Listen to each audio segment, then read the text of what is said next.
Hello, everyone, and welcome to Beginnings, the show that asks, where do creative people come from? My name is Andy. I'm the host of the show and a writer and performer based in Los Angeles, California. Sometimes it's fun to just goof off with the rhythm of the intro. I'm recording this. It's almost 11:30 p.m. at night. Naomi and Squee are asleep in the bedroom, so if I'm a little quiet during this intro, that's why. Mabel is outside the office door guarding me from, I don't know, what's in the house? Flies? Stink bugs? How are you all feeling? It's bleak, right? I mean, it's been bleak most of this year. I was reading this old article from the August 1941 issue of Harper's. It's an article by Dorothy Thompson, and the title is Who Goes Nazi? Maybe it shouldn't be read in such an exuberant tone. Who goes Nazi? Who goes Nazi? Anyway, in it, Dorothy goes through a hypothetical party. Maybe it's a real party, but it seems like it is an amalgam of many different parties she's been to that year. She's just going through the different types of people that either become Nazis or become the handmaidens to Nazis. And you read it, and then you look around at all the people in your life and all your acquaintances, and you start, well, I guess when the going gets tough, this person's they're not gonna say I'm a fascist. They're gonna be like, well, I want to work, so I just have to, I don't like the fascists, but I want my job, so I go along to get along. And yeah, so maybe I inform on my neighbors once in a while. What harm does it do? And then, of course, there's going to be the real, and hopefully in your life, as in mine, I think I've cut out all the gung-ho people that I think would outright become fascists. And I've said this before, I think I could maybe be a little more emotionally prepared for what the next couple years are about to hand us if everything in my day-to-day life was just hunky-dory. But I think I've said this before. We've been running basically a cat hospice for Squee for the last couple weeks. He's still kicking, still going to the Hey, look, these are the hallmarks. Still going to the bathroom, still eating. He's a little incontinent, I'll say that. We have put pee pads down. He hangs on the bed a lot. So we put pee pads down on the bed because last week, basically every day we were just changing the sheets, washing the sheets every day until Naomi had the brilliant idea to put down pee pads. So still loving life, still affectionate, still eating, still going to the bathroom. So, okay, we're doing good. Those are like the red lines. Like when those get crossed, then we have to make some decisions. I think I talk about that in this episode. In fact, that's why I didn't publish last week. Spent a little too much time taking care of my lovely little cat. I'd give up everything for him. I spent a good part of the afternoon hanging out with him instead of doing work because he wanted to hang out. But that's why I think you see in films the people who are really like part of a resistance to something, whatever that something is, Franco, Hitler, Mussolini, whoever, are the people who like don't have a sick cat in their lives. But you can, no matter how many sick cats you have in your life, you can always help out somewhere, help organize, help people mentally by giving them some kind of relief. And I know the first couple minutes of this, I don't even like to do intros, really. That's Marin's territory. Although, there's a lot of overlap. I guess since WTF is ending, there's now just one neurotic Jew who talks about anxiety, fascism, and cats. Anyway, the other way to help is by giving people some relief, like today's episode, because this is a wonderful talk with the brilliant Hannah Francis. And if you don't know who Hannah is, I'm going to read you her bio right now. Growing up just outside of Philly, musician Hannah Francis was doing all kinds of creative work from a young age, from singing to poetry to composing.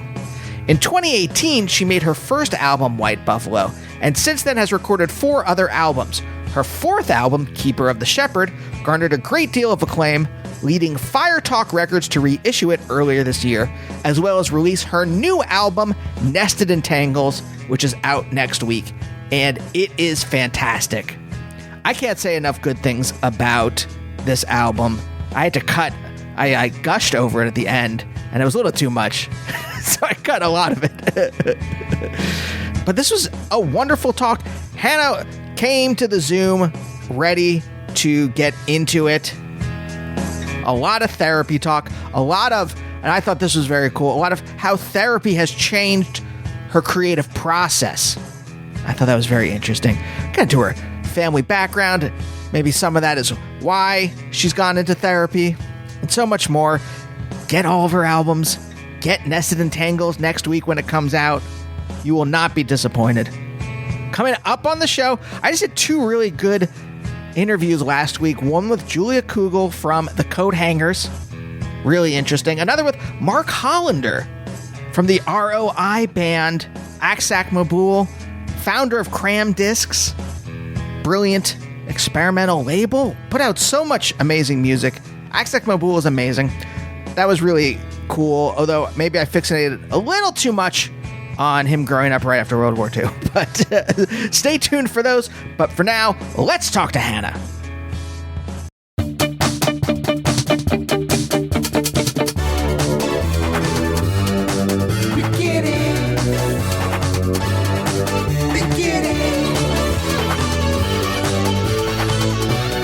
Like 75% of being a musician is like administrative tasks and like looking at my phone and making posts on social media and answering emails and advancing shows. And it's just like, it's a lot of time on my computer, updating my website, like promoting things, promoting music. But, you know, it is a part of the job.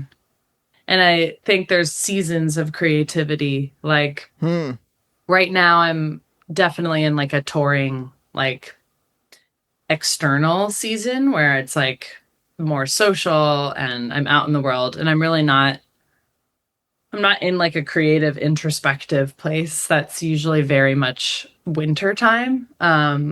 So yeah, I think like my creative life moves seasonally. Yeah. Right now there's just no time. There's no time or capacity to like sit and work on a song. I like don't have the bandwidth and I don't have the time. But in the winter, I write a lot. I write a lot in the winter. Yeah. Is that just a function of how your life is, or is there something like you just don't have a lot of stuff to do in the winter, and so you're sitting at home and so fucking around on the guitar? I don't know what your process is. I don't. Yeah. I don't usually ask about that stuff. More and more lately, I've been talking to people about it just because I'm curious about the psychological stuff behind it. So let me ask these questions. 1, does the song start in your brain, or does it start with you fucking around on an instrument? Generally the latter. Most songs begin on guitar for me. And yeah, just involve exploring a tuning, finding my way around, getting the bedrock and the responding to that landscape, and then seeing what comes up for me emotionally. And then I start exploring lyrically, and then the melody is just such a divine process. Like I don't even know how to describe that, but the melodies then just come through with the guitar part. I know what you're saying, because like I have been screwing around with like putting the capo like higher and higher on the thing, and then like, you know, doing it like I'll drop C, drop D or whatever, and then I just put my fingers down and I see what happens. Yeah. But what my brain's responding to, and this is where I think this is interesting for you, what my brain is responding to is, am I doing something novel? Like I go, like if I'm screwing around with the chord progression, I'm like, well, have I heard this before? And if I have, can I do something with it? And obviously I'm not on the same level as you, but I'm just saying that like when I'm just screwing around with something. But you said if you emotionally respond to it, and I'm curious about what that means. I think in terms of songwriting, exploring what the song is going to be about stems from an emotional response, and sometimes I'm writing a more angular guitar part and it's a little bit more like frenetic and maybe anxious and heady and the meters moving around. And I'm like really liking that and exploring with that. I usually then just explore, yeah, what is coming up for me emotionally and like stories that are coming up, images that are coming up. And then I just keep following threads from there. And then, so that's kind of, yeah, that's what I mean by like how to emotionally respond to the guitar part. That's, yeah. Then But that like, informs what the song is about and like what poetry comes from that. sure, If I'm sure. feeling angry, if like something is all frenetic and anxious and I'm kind of feeling frustrated emotionally, or processing something sticky and frustrating, which a lot of my music tends to be an outlet for that. And I work through sticky emotions or sticky narratives. Yeah, then that's what the story is. And some music is slower. Some I'm playing with more like, gravity, such as, you know, some of my slower songs, some of my more heavy songs. And yeah, just exploring different, uh, yeah, experiences of heartache and longing and just whatever comes up from that space. You know what I mean? Mm-hmm. So, Yeah. So the music which comes out of something unconscious, right? Because you yeah. said you're just like you're. I mean, I use the phrase "fucking around on the guitar," but like you're Yeah, just yeah, like yeah. I'm whatever. exploring a lot of different guitar avenues. I play in alternate tunings, and so there's always fun things going on and Yeah. Right. ways to explore that melodically and um, yeah. Yeah. Okay. This is interesting though. So, but there's something what I think is cool about this is that the unconscious because I'll write a guitar thing and then if I'm writing lyrics, it's not connected to that necessarily. Ah. It's just something else that's going on in my Mm-hmm. brain, Mm-hmm. or just like like I'll be singing along, like mumbling, and then like a syllable falls out, and I'm like, I guess that's the right. I guess it has to be these syllables or this kind of syllables, and then it's just based on Mm-hmm. that, as opposed to Mm-hmm. for you this flowing unconscious. Like it seems like it's all Mm-hmm. connected, and that's where I'm interested because Mm-hmm. that's what's always interests me about like whoever I'm talking to, whether it's a musician or a writer or an artist or something like Mm-hmm. that. What is this connection to like the way that you live in the world and the way your brain, Mm-hmm. the way your consciousness interprets existence? Because that seems to me that you are someone who is connected to their emotions and connected to their unconscious. Very much. And I am curious if this has always been the way you were, if this is something that has happened because of, say, therapy. Like I was Mm-hmm. closed off until I went into therapy, and then I'm Mm-hmm. now a lot more open. Mm-hmm. What is that just you, or is that you as an adult? Please tell me. Yeah. Seems like a good segue talking about childhood potentially. Well, speaking of therapy, I've been in therapy since I was 10. So I've been in therapy the majority of my life. I had a very turbulent home life and went through my parents' divorce around that time. And that's when I started going to family therapy, dealing with my relationships with both of my parents and their divorce. And so I've always had a deep relationship with my emotions. I've always felt very complex. And yeah, I think that was evident to my parents and evident to, you know, all of the people around me. And I was very involved in the creative arts and I was very much in the performing arts and music. And so, yeah, I've always been very, very connected to my emotions. And so, yeah, I think subconsciously, yeah, there's a lot going on.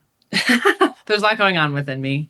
And I think because of that, I've been just an avid writer. I've been an avid, yeah, I feel a lot of intensity and love, yeah, love to have an outlet for that. And have always pursued that. And so I generally I've had a very acute emotional awareness. And so for my entire life. And I wasn't a kid who was like, I don't know how I feel. And I like withdrew. Like my sister, for instance, I think when we were growing up, she was complicated, but was quite quiet. And you kind of could never figure her out. You were just like, I don't know. But I was just like, you know exactly how I'm feeling. And I'm able to intellectualize and articulate my emotions quite well, I think. And yeah, I've only ever known that to be true. Yeah, actually, in therapy now, in my adult life, we're working on not intellectualizing emotions, and actually, because I think it's a coping strategy that you develop very young, when especially with the amount of emotional turmoil, and yeah, the response for me was always to intellectualize how I was feeling, and then was able to speak to it and describe it.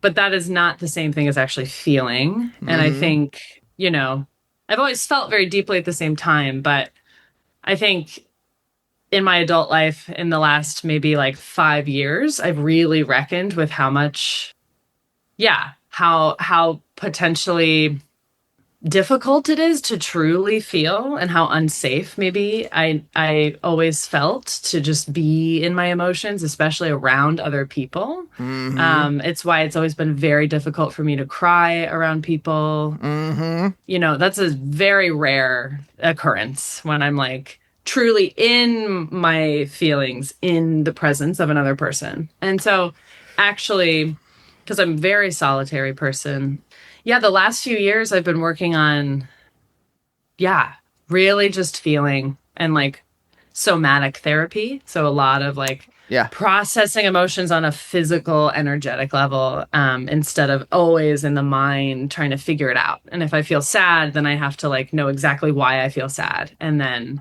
I can always follow the threads, and then I'm like, perfect, I know exactly why I'm sad today, or I know exactly why I'm angry. But the knowing isn't the same thing as actually moving through anger, or like moving through feelings. You know what I mean? Hannah, you're speaking right to my heart here. Like, so much of this, there's a lot here. I want to I'm writing a bunch of stuff down, but I think the thing that like first that really piqued my interest was the idea of like crying around another person. Because I think, and I'm wondering if this is the same for you, I don't think it is, but I'll just say it and see how you respond. For me, for most of my life, and even now a little bit, even though I have like been in therapy for over a decade, emotions are embarrassing. It's embarrassing to have an emotion, period, let alone in front of another person.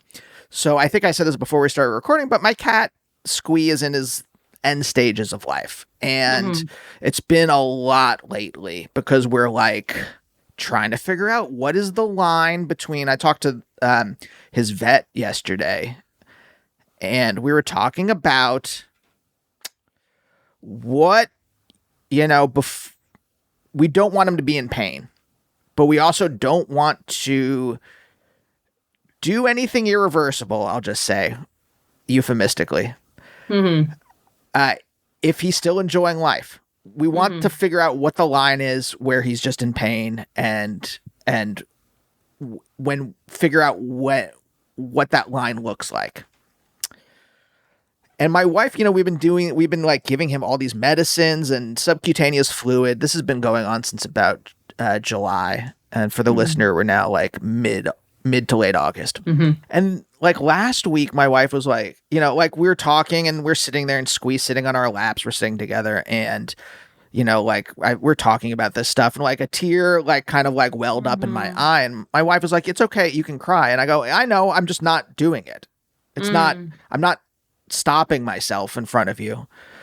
And then like 2 nights ago, there was just this moment where I kind of broke down in front of her. Mm-hmm. And I felt okay in that. Like I didn't feel like embarrassed in that moment. Mm-hmm. And that was like maybe one of the first times in my life Mm. where I did cry in front of another person. Mm-hmm. And you know, it's happened before. Like we had our other cat a couple years ago. This happened to. So and when we actually were at the vets when Prembly was euthanized, I guess there's no fun. Mm-hmm. There's no fun metaphor there. Yeah. You know, we cried, but I say this all to say like this is such a rare occurrence for me. So that's why when you were saying that, and I'm curious, like, what is it for you? Because for me, it's just that, like I said, it's embarrassing in some way, and I can't control it. It's not like I'm like stopping myself from feeling these in front of other people, and you know, it's only because my wife and I have been together for 15 years now that like I'm okay doing that in front of her. You feel safe to do that, but not other people. Yeah, I think for me, I can trace back this difficulty crying in front of people. I think the origin is my parents, obviously. I think those are the first people that we bond with and learn what is emotionally safe and what is not emotionally safe. And that can be obviously, you know, some people have a very nurturing environment emotionally, and then some people don't. And I definitely fall in the second category. And so I had a difficult relationship with, what was safe to express and what was not. And I think there was a lot of punishment around my expression, how I was expressing myself. I always felt like however I expressed myself was wrong, no matter what direction it was. If I was, angry, that wasn't okay. And if I was sad, that wasn't okay. And so I think that from a really young age, I was always like catering to others and expressing myself accordingly, as opposed to what was just my real authentic emotional response to something. I just learned, I think I learned early on that only I could hold space for myself. And so, crying was in private, and, I just couldn't fully express myself. And I think I'm really unlearning that, which is incredibly hard. Like it's amazing how much we adapt. And, I intellectually know that I can cry, like what you're saying. I'm like, no, I know I can. I know this is safe, but like, I just can't, I don't feel like I can control my response. And my response right now is to like remove myself and go be alone and just kind of take care of my own mess, because it's not, okay to express that here. And that's really shown up, in intimate relationships, just a lot of, ability to talk about things very clearly. But, when I'm feeling messy, that is a really hard thing for me to show someone. And so I'm learning.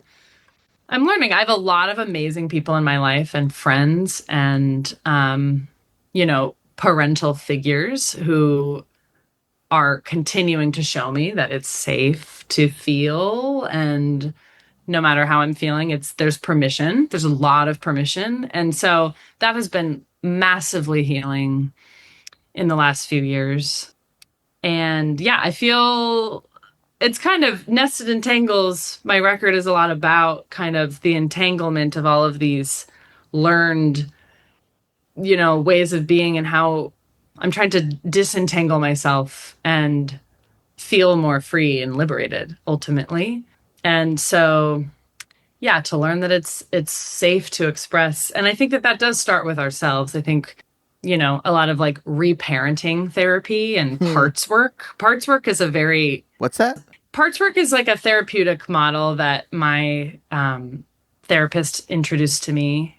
And that has radically changed my life. And it is, it's the framework that we are not just this one mono person who, we just feel one way. Like we actually are a conglomeration of many different parts. And we're like, I feel both angry and I feel, both scared, and we have like all of these conflicting emotions all the time, and everyone feels kind of crazy, but it's actually just Yeah. but it's actually just so like it's so human, and we are just full of parts. And so I think, being able to speak about our internal world, as in like a part of me feels this way and a part of me feels that way, and how can I create like an environment in which all of that is okay. Like it's Yeah. okay. Like giving yourself permission all the time to feel both like happy and a lot of grief. Like that is normal. Like, and so I think so much healing has come from just saying, like, that makes sense. Everything I'm feeling makes sense. It makes sense that I want to cry. And it also makes sense that a part of me is really scared to do that in front of someone. And that makes so much sense. Why would I have any idea how to navigate that when, like, that was never shown to me? I was not around emotionally regulated people who knew how to do that. So why would I have any idea how to do that? So it's like we're just relearning. We're learning for the first time how to navigate this very complex emotional world.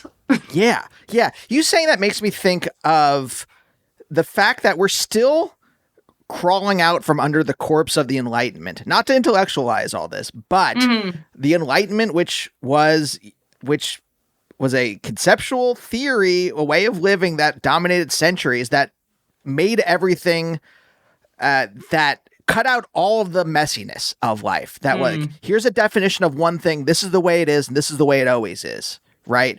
And in trying to box in, let's say, an emotion or like a state for a human being, it's saying you're in this state and this one state. Yeah.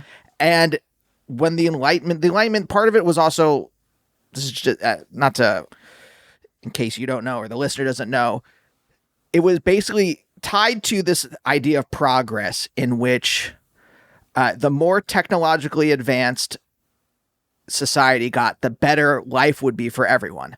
And that kind of all fell apart in the early part of the 20th century, World War I, mass slaughter.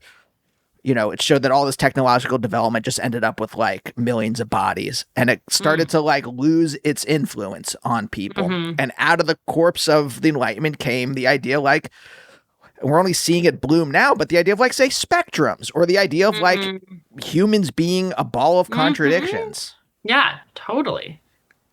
And it just seems so much, you saying that just seems so much more, it's the way I've tried to like conceptualize everything from myself to how society works and how,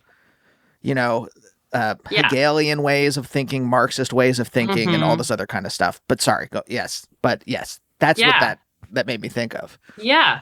I think life is, we are so full of paradox, and everything that we experience is both and I think the nuance of that, I think we're coming out of a time of binary thinking, and I think holding more space for the spectrum of emotions and for the different parts within us, I think is actually so freeing. Because there's no way we should feel. There's no one way we're supposed to feel. And I think holding space for all of that within ourselves also allows us to do that to other people. And then we're just like, you are a complicated, nuanced paradox of a person. And I'm like so curious about all of that. And I'm also curious about that within myself. And I think it allows a lot of compassion, self-compassion, and just general ways of truly connecting with other people, and getting out of this like projection, like mirrors, which I also think this record is a lot about. Now, holding space. I think this record holds a lot of space for paradox, like, like the beauty. You say that, and I'm curious because I wrote down here, when you started to realize when you were a kid that like you can't have these emotions out, you can't like express them.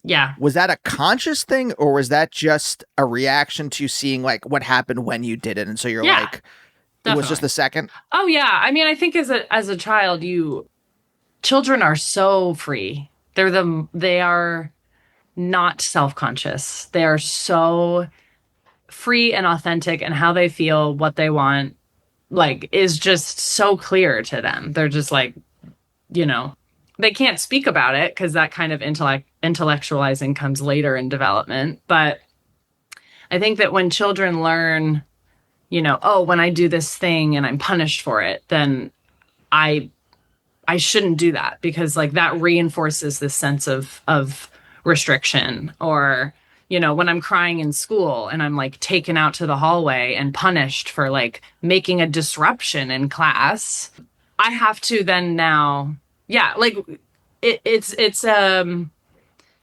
trauma response. You just like, your nervous system just learns like what is safe and what's not. And I think we've all been through that, and we're just these adults trying to like reconnect with all of these inner children who are like trying to free themselves. I mean, that's I think a huge part of my own internal work is getting back to that place where it's just a clear channel, and it is so uninhibited and unself-conscious. And so like self-accepting instead of self-criticizing, because like children don't criticize themselves. They just only learn how to do that because they were criticized. And then you grow up thinking, that you're bad. And that's been a huge thing for me, is just experiencing a lot of criticism, feeling a lot of shame, and just feeling like I'm, and I still get that from my living parent, that, I'm just like not, whatever I do is wrong. So, yeah. Uh-huh. Are you close? Like, do you allow that in, or do you try to keep them at arm's length? I think learning to have boundaries and to really see clearly like what is a projection from someone else and what is true. And I think that's a lot of the work I do. And getting a lot, we're all so capable of projecting onto other people. I think it's what we do most. Like, when you say we, do you mean you, or do you mean your parent? Or do you mean, I think just you mean that in people. general? Yeah. I mean, I think us as people, we tend to project onto other people, It's just kind of this natural human phenomenon to me. And I think we always have to be examining like why we're activated by someone, or like why we don't like them. What is it? Why don't I like that person? What is it about them? Can I throw something at you though? Yeah. Because I was raised, again, in a very logical, I don't think I said this, but I think maybe the implication was that it was very logical and rational. Everything was logical and rational. That's what my childhood was. That's what my pre-therapy life was. Yeah. And I think I ignored the idea of energy, of just that people have certain energies, until I started performing, until I moved to New York and started performing. Mm-hmm. And then I realized, like, I'm on stage at UCB and I'm like, oh, right. What I'm responding to is not necessarily what the person is saying.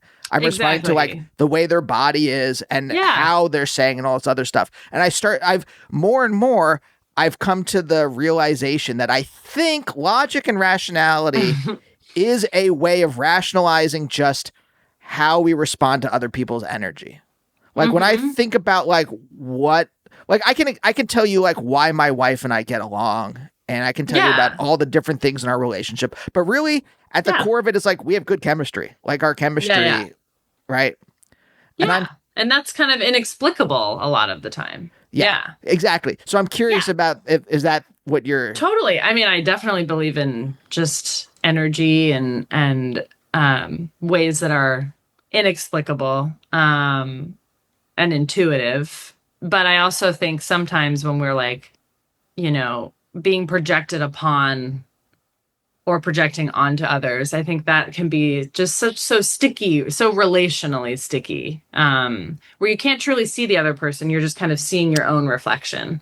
And like, Oh, okay, I see. yeah, you're seeing in them what you actually don't really like about yourself, you know, and like vice versa. And like things that activate us about other people. Sometimes. A lot of Sometimes. sometimes. I mean, There's people I hate and there's good reasons and they have nothing to do with me. totally. I mean, yes. I mean, I do believe it's a spectrum.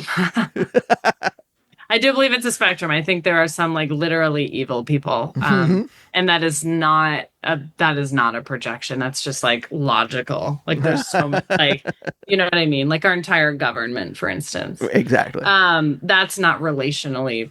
That's not Yeah. what's going on there. But what I'm kind of referencing, I think, is the ways that familially and relationally, which I think I write about a lot, is like the ways those kinds of sticky, tangled relationships can get like, you know, what's mine and what's yours. And it's like, are you, you know, I don't think you're truly seeing me. You're just seeing all of the things that, you know, you can't contend with within yourself, for instance, or and trying to keep that in check for myself. I think that's always illuminating and can be a bit of like a feedback loop, you know. I'm not sure how I got on this tangent.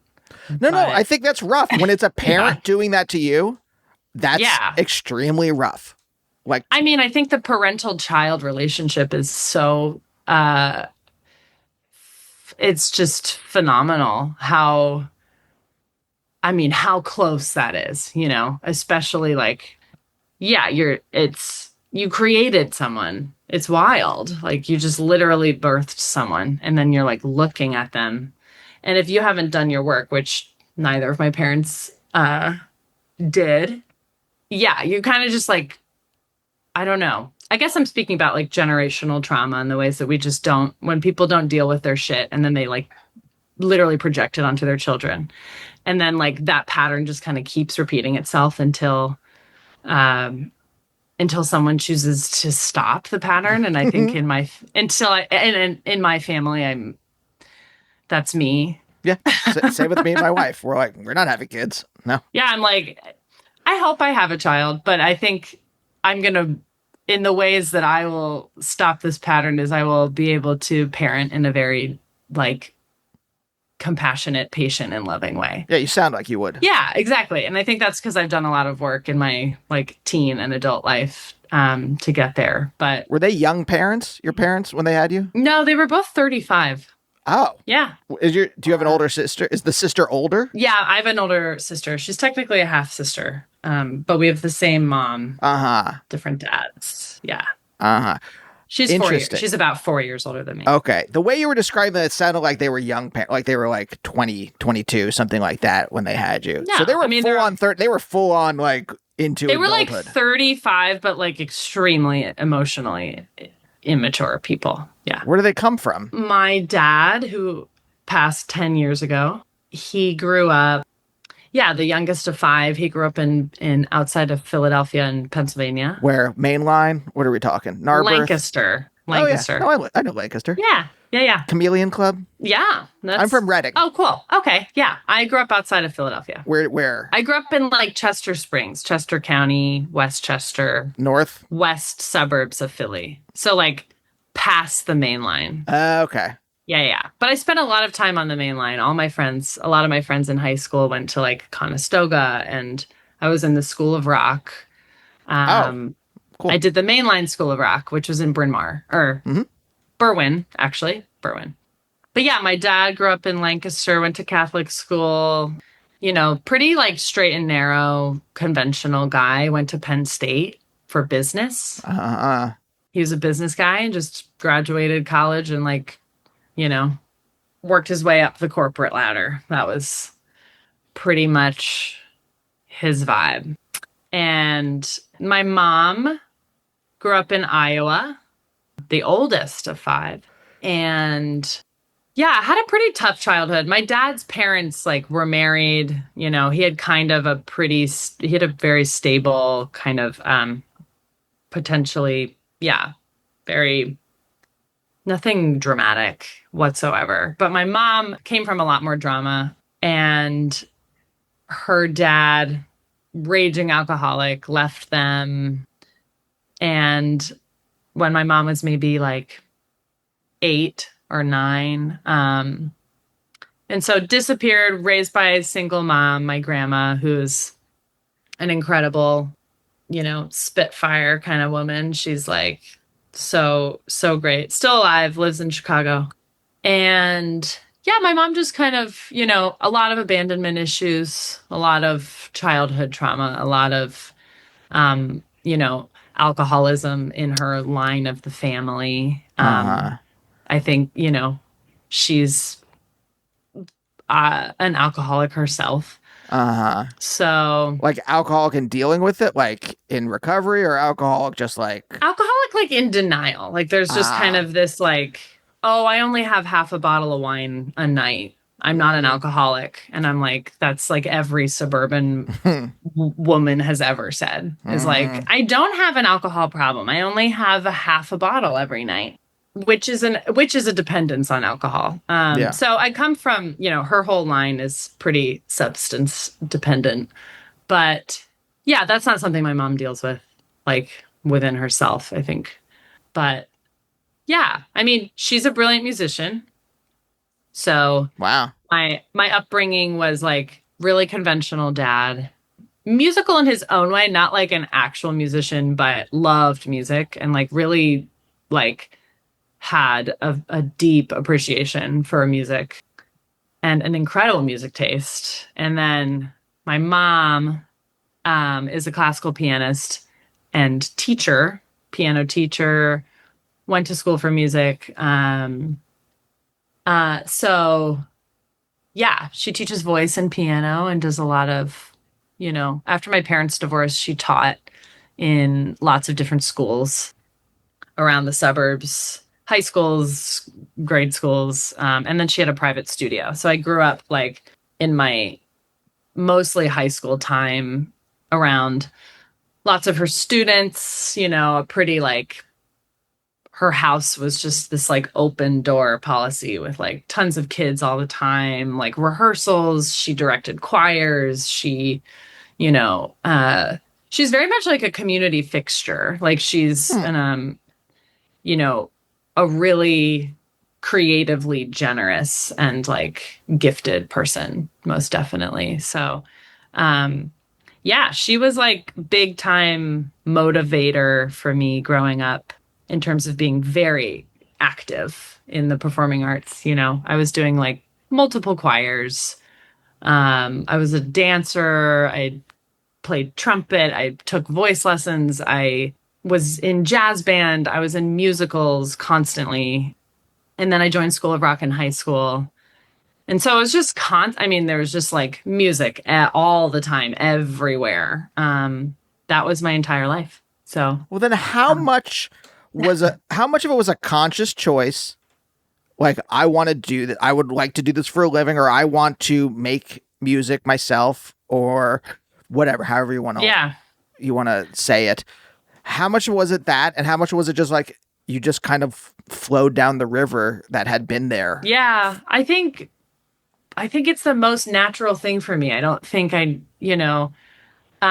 definitely am full of multitudes. I have a lot of curiosities, and I've studied in my own ways independently and done different programs of lots of different avenues of, not necessarily seeing music as my career for like many years, but kind of coming back around to that. I think my 20s was a lot of my early 20s.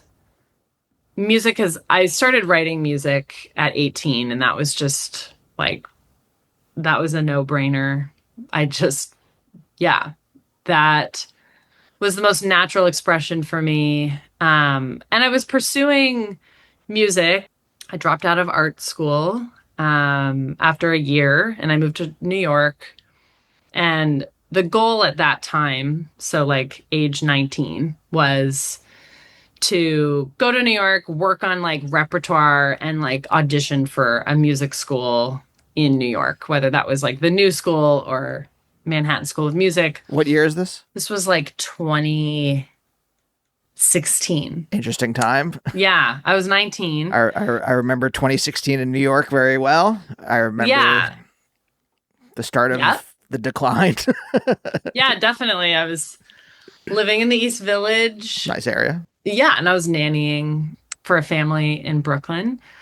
But yeah, at that time I was like, I'm going to pursue music, but it was like from this kind of internalized place of academia. I was like, you're only a serious musician if you go to music school. And so at that time, that was my focus. I was working on repertoire. I was going to audition for the following fall. Was there someone you wanted to work with at one of these schools? Or was it just, no, that's where you go? Yeah, no one in particular. I just wanted to be in New York and I wanted to go to music school. Yeah, I had done an NYU songwriting program that summer. And then, it's just... I was like, this is what I should do. I should go study voice and like do jazz and, be around the city. So, but yeah, I think after that year, I became really curious about a lot of other things, such as like herbal medicine and gardening and astrology. And I was just kind of studying a lot of different things. I was interested in creative writing. I was like, maybe want to go be, I don't know, a school counselor, like work with kids. Like there were so many things. I think my early 20s was so rich with pathways. I was just like, wow, there's so much I want to do in this life that music school became very much peripheral. I was like, I don't want to spend education money this way. I would rather always have music and always be working on music. And I was starting to record albums with my friends and I was starting to, find my voice as a songwriter. Mm-hmm. But I wasn't like, I'm going to be, I'm going to do this as like an industry career. Like that was never my vision. So yeah, I spent many years not consciously choosing music as a career. It wasn't until 2021 when I put out my record Bedrock and independently released that. That was like the third record I had made. And I was living in Chicago. And I put that out and I just felt that was a tough year in general. I think none of us had a great time in 2021. But yeah, I was like reeling from a breakup and I moved to Chicago and I put out Bedrock. And then I was just feeling like really unfulfilled creatively and was like in a lull of like writer's block. I think what got me out of that was in the beginning of 2022, I fully decided to start touring. And, I think 2022 is just when I kicked something into gear. I was just... Did you make an internal commitment to doing this? Like when you say touring, right? You made like some kind of existential decision about all these kind of like pathways that you had been exploring. Like in my mind, when you were talking about that, I thought of waveforms of like, in quantum mechanics, before you observe a particle or wave, whatever, it's both things at once. And then when you observe it with an experiment, it snaps to one or the other, right? Or there's all these different pathways that a quantum particle can have. And then when you observe it, it snaps to one. And that's what I think. I mean, it's metaphorical, obviously, but like, that's what I think of when you were saying that.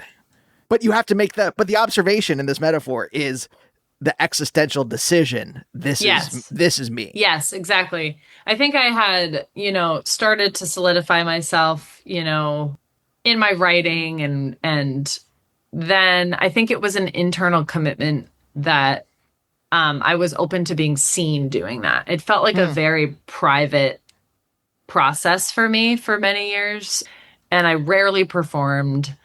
And yeah, I think there was just this which felt so dissonant because I grew up performing so much. But then in my early 20s, when I started to write my own music and was not performing other people's music, I had a difficult time, yeah, believing in myself as a performer and wanting to take that seriously in any way. And I think that it all, I'm really grateful for the way my path found, like, I'm grateful for the way I found my own voice, because I do think that, if I had some sort of internal commitment at the age of 19 to like enter the industry in some way, I would not be the artist that I am today. And I think that it took, yeah, almost like, it's like when something's so obvious, but it's like right in front of your face that you like can't actually see it.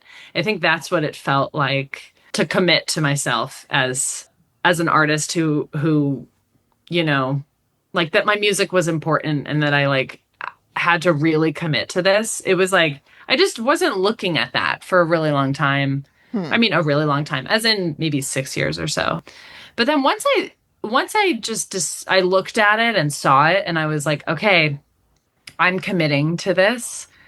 Everything since 2022 has fallen into an alignment that is just constantly reinforcing that I'm meant to be doing this and that there's so many people who believe in me and I believe in me and I believe in the people that I work with. And there's just like so much community that has amassed since then.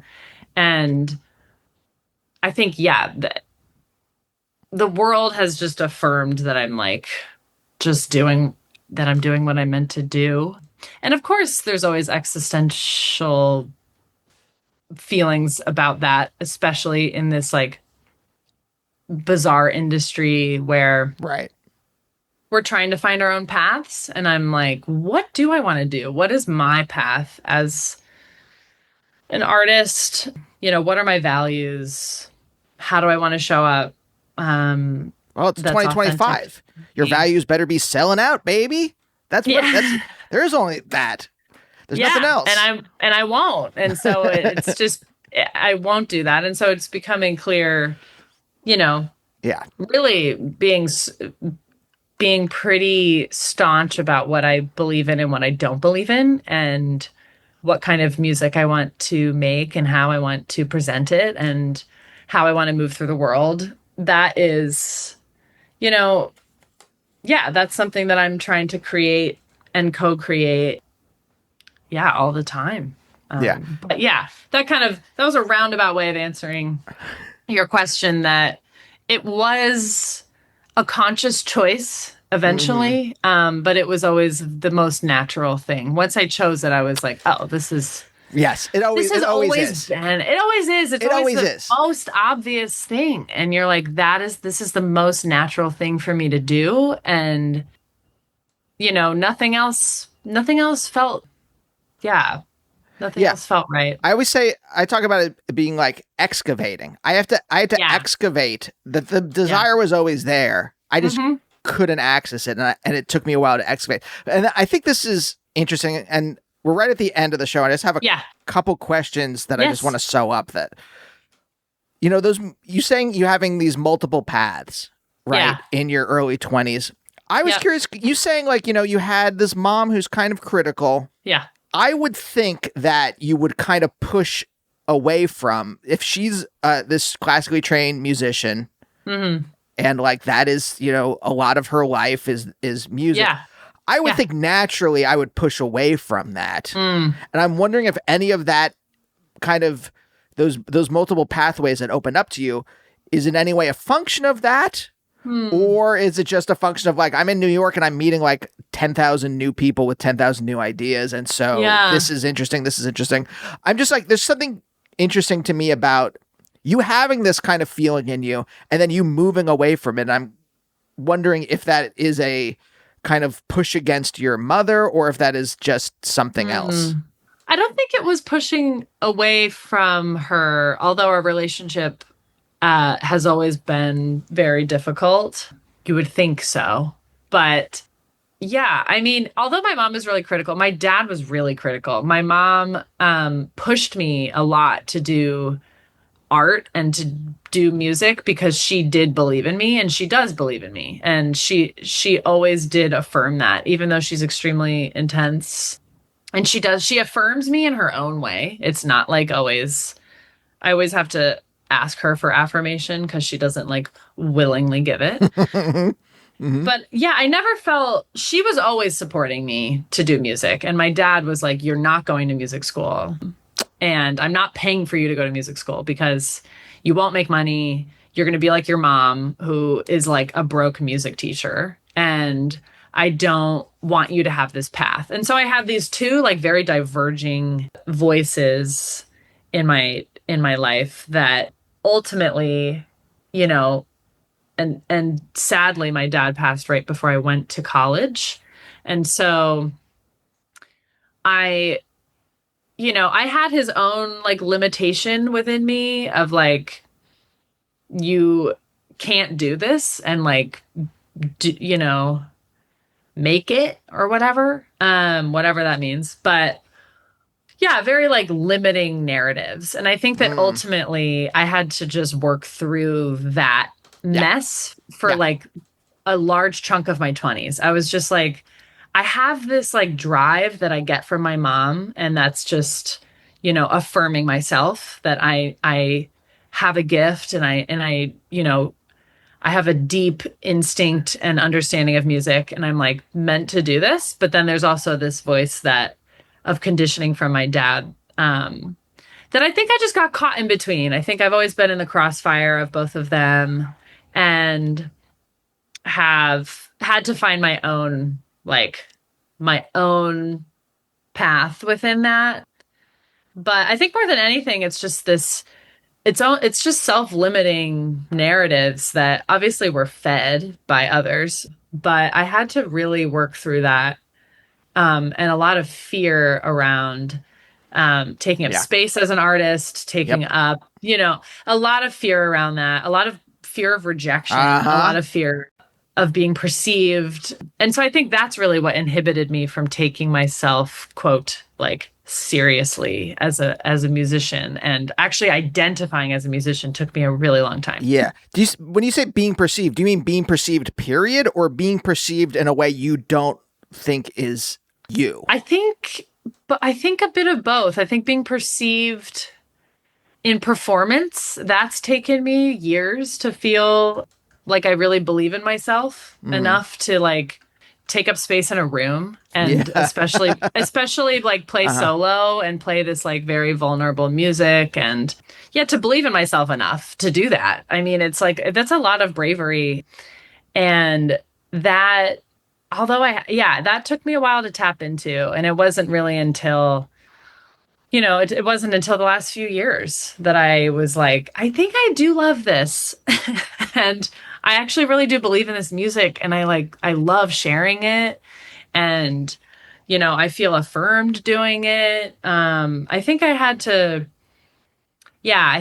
kick myself out in the world a little bit, and it has not felt always easy, obviously, but yeah, I think that's all it was. It wasn't necessarily a conscious response towards my mom in any way. I think it was just like, I don't, I don't know how to do this in like a career way. I'll always do music, but I don't know if that'll be, my main focus in life.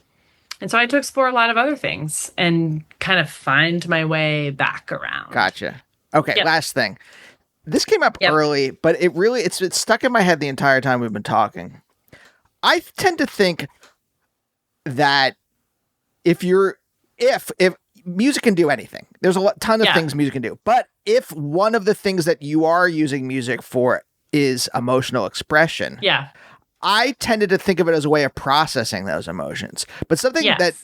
that you had said early on sparked something in my brain where it's not just like processing emotions, it's literally just a space for there to be, for that Yeah. energy to go. Yes. Because otherwise you just have that energy in your body. Yes. And it's not even like you're actually processing. It's literally that it's just like you got to get this out some. It's almost this is such a Absolutely. vulgar way of putting it, but like an emotional bowel movement. But like it is just like going out of your body into this other energy. And one of the things I'm curious about, you know, I know you said you've been in therapy since you were 10, but was there a point where you were just done with intellectual, like you said, you had intellectualized your emotions for so long, but what I really want to know is like, what was the point where you were like, I'm done with this, or like did you hit a wall? What was like, what was the thing where you were like, or process that you went through? Because I know it's not always a thing, but like where you were like, I can't keep this at an arm's length anymore. Yeah. Well, just to speak to your emotional like bowel movement through music, is last night I was playing. I played in London at the Lexington, and I said that on stage. I was like, this music is so intense, you know. And I feel so grateful that I have music as my emotional channel, that I can put my intensity and like move that into something so that there's actually more space in my day-to-day life for a lighter heart. Like I actually do have a very light heart, and I move through the world with a lot of joy, and my music can be very heavy, and like it is a place for me to process a lot of heavy, sticky emotions. And I think that because I have that, it allows me to actually move through the world without carrying that all the time. Like I actually don't think I carry that all the time. I put it into my music, and then I'm like, hey, I'm good. You know, it's like, I'm like, I'm good. But anyway, that I really resonate with. And then your second question is, repeat that to me. Sorry. Oh, what was the point where, like, was it a conscious thing? Yeah. Yeah. So I started working with my current psychotherapist a few years ago, and I think she has been one of the most transformative people in my life. And I think working with her she really helps me understand myself, obviously, in so many ways. But yeah, I think she helped me see how much I intellectualize, and she's always kind of reflecting that back to me. She's like, it's not that you don't understand how you're feeling, and you don't understand, you understand. She's like, that's not the problem here. Obviously, like, you know, everything, you know, I can completely, you know, draw the whole map of my emotions and be like, well, I understand why that, because my dad did that, and then my parents, and then that, and then that makes sense why I have that trauma response, and then that happened, and there we go. And then so she's helped me slow down a lot, and really, like, I've done a lot of EMDR with her, which is like, you know, memory reprocessing, and she just has helped me, like, she's helped me slow down and like be connected to my breath and actually feel emotions. And I think that was the turning point for me, where I have learned, and I've been practicing for like 2 years now, how to really like actually process emotionally, and not just know what's going on, but to actually feel. So I would say that was the turning point where I actually started to develop new skills in terms of emotional processing. So it's a function of the therapeutic process more than anything else. Yeah. Yeah, more than anything else. Did that change the way you write music? Yeah. I mean,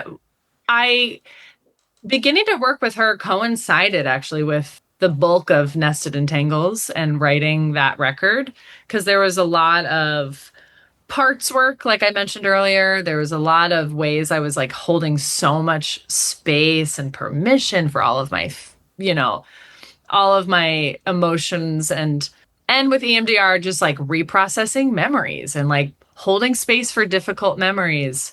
And then also, yeah, holding space for joyful memories and holding space for the entanglement of those too, and the love I have for my mom, for instance, or the love I have for my dad, but also holding the nuance where there's a